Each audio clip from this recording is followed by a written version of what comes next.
I'm Chef Jasper, and today we're in the kitchen preparing an old school dish. Well, it's old school and it's new school. Is that even a term? Let's say it is.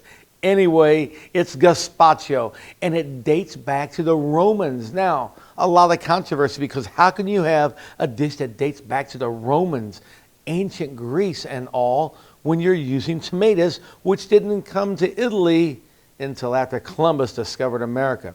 Well, they did it the old school way with just bread and water and some herbs and some vegetables, a little bit of olive oil and some spices, and that was a soup. They didn't throw rocks in it like during the Stone Age, but hey, that's the way they made it. So I've turned this dish around because I love gazpacho in the summertime, and I'm adding watermelon. You too can make some different styles with this dish.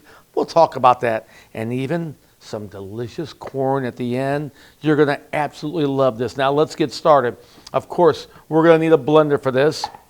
I've already cubed some watermelon up, and how about this? Some beautiful red peppers, a little bit of the jalapenos maybe in there, a little spice, garlic, shallots. I love my shallots. Green onions, of course. We're going to top it with some delicious sour cream, some more corn, some pink peppercorns and a little vinegar. Oh, so delicious. Mise en place, that's what it's all about. And I don't think I talk about that enough when we're actually cooking. Mise en place, having everything in place. Of course, I have a lot of help in the kitchen studio today, but getting everything prepared, and you can prepare this in less than minutes. And of course, refrigerate it and serve it for a couple of days. Oh, so delicioso. Let's get started with an avocado here. Now, on the avocado, nothing fancy. Let's just cut it in half. Of course, split it, turn it, scoop out some of that delicious avocado. You may even want to save some just for the topping. I like to do that also when I'm decorating my plates. You can cube it, whatever you want to do. We'll put that in our blender. Of course, the cucumbers. Now, we really don't have to do anything fancy here unless, again, you want to add the cucumbers at the end also, some extra cucumbers, and just kind of give it a little coloring. That's okay. And I give you the measurements, and I like to say this, unless we're actually baking and working with our oven and everything, and I need exact measurements, we're kind of putting this together. But we do have the measurements and the recipes available for you. Now, of course, these beautiful peppers. And I love these. They give such a sweet flavor. Green peppers are good. Yellow peppers are good. Jalapeno, be careful. Look, I already cut it in half. I didn't use the whole one, but I took our little white membrane out here, but I left the seeds in there. I love that because I want a little spice to this. Some chives, and we'll just put some, maybe half the amount of chives in because I'm saving those for my my top of my decoration also. I love shallots. I'll take shallots over onion. If you look at the recipe, 99% of all gazpachos have a nice red onion in there. I love to put shallots in there, and I don't mind the amount I put in there because you need a lot of flavor. It was in the original recipe, of course, we talked about. And these beautiful heirloom tomatoes. It's summertime, and it doesn't get any better. Look at this right here. Is that beautiful? No core. And I love this little, almost like a rainbow hue to it right there. We'll cut those. And you may have a little issue with your blender by stuffing it so much, but don't worry about it. Is that a beautiful tomato? And just carve around these tomatoes. They're not going to be perfect like those winter tomatoes, I call them, And we don't worry about the spots on these because we're putting them in the blender. Look at this one. It's not a green tomato. This is a green tomato that you actually eat, not the hard ones that we bread and everything. Beautiful. And again, that little color hue right there. Absolutely love it. We'll put this in there, and here we go. Now we're going to start with our melon. Got to put some melon there. And here's my trick.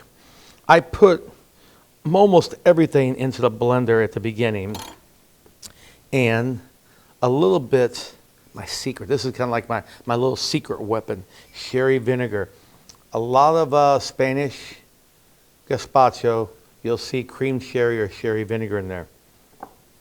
Water. Don't worry about it because we're having a lot of flavor in this, so we're not really worried about killing it with a lot of water. We're going to need some salt. Salt and watermelon, they just go together. Believe me, it brings out all the great flavor. I like to put salt on my watermelon. My father always used to do that after dinner. You know, we'd put out a big piece of watermelon and slice it up and pass around the salt shaker. Just a little cracked pepper. I love cracked pepper. I like red pepper, but we have a lot of jalapeno in there. Not a lot of herbs, but don't be shy. Maybe a little bit of tarragon. You want a little floury flavor to it, so maybe a little bit of marjoram or thyme. You can't go wrong with that. Of course, I told you, garlic. It's up to you how much you use. I like a little bit more garlic. You know, I'm not a big fan of garlic. I use it in several of my dishes, but I don't use tons of garlic. With this, I like the garlic. So however many cloves you want to put in there, that's good. The green onion, again, I like to save for my topping and put a little design on top, you know, but we're going to put this in there because that green onion, you're going to need that. Kind of push everything down a little bit. Now, as we go through our whole list, I mean, you got to have one last thing here to kind of not only bring everything together. It's kind of like when I finish my my pasta dishes or finish a classic old school Italian dish. Well, in Spain, the same way, a little bit of olive oil. It not only brings out, oh yes, olive oil and watermelon and tomatoes. Come on, it brings out all the flavor. Let's put this on here and let's get this party started. Okay, here we go. Up a little higher.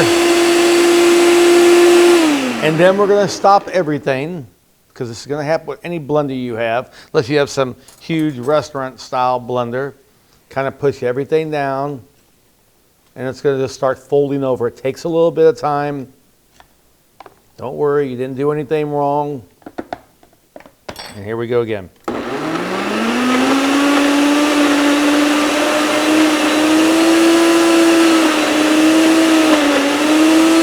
We're almost there.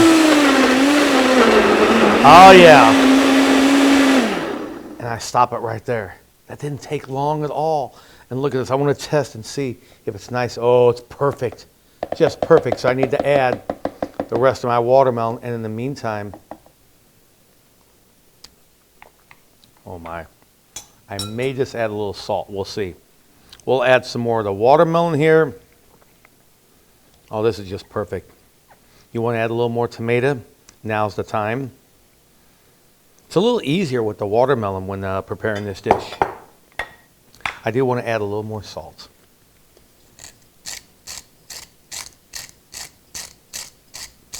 Okay. And I'll be honest with you, I like a little jalapeno, so I'm thinking I'm going to put a little more jalapeno in this. Not a lot. Get rid of some of that membrane. Maybe you should have some gloves on when doing that. Put that back on there.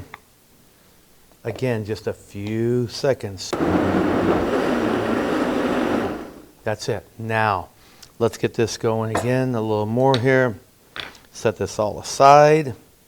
And, of course, we're going to go ahead and cut some of this corn. Oh, man. Look at this. I'm ready for this. Break that corn in half. Now we'll start with our toppings. And yes, the corn is not cooked. It's raw. That's what I want. Just like this right here. Okay, we'll set this aside. Mise en place. Everything is ready now. Let's put this into our bowls.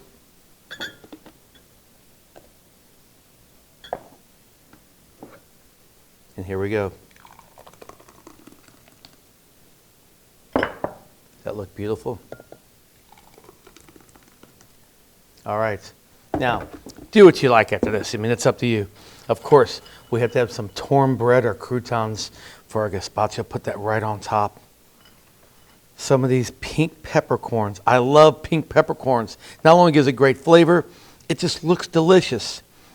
Oh, yeah. Some of this bicolor corn right on top of that.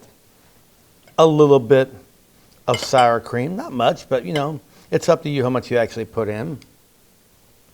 A little dollop is good. Right on top.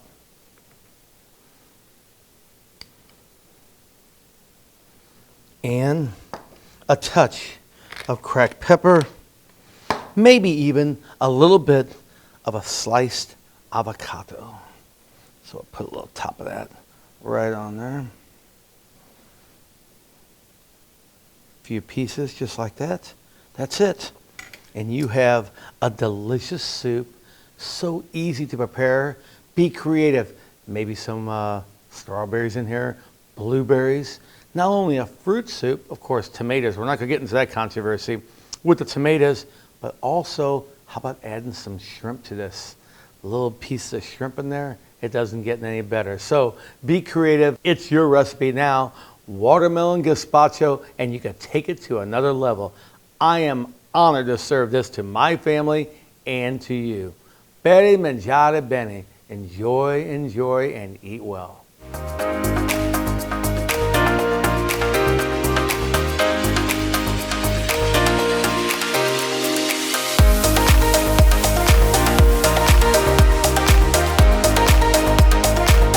Brought to you by Hen House Markets.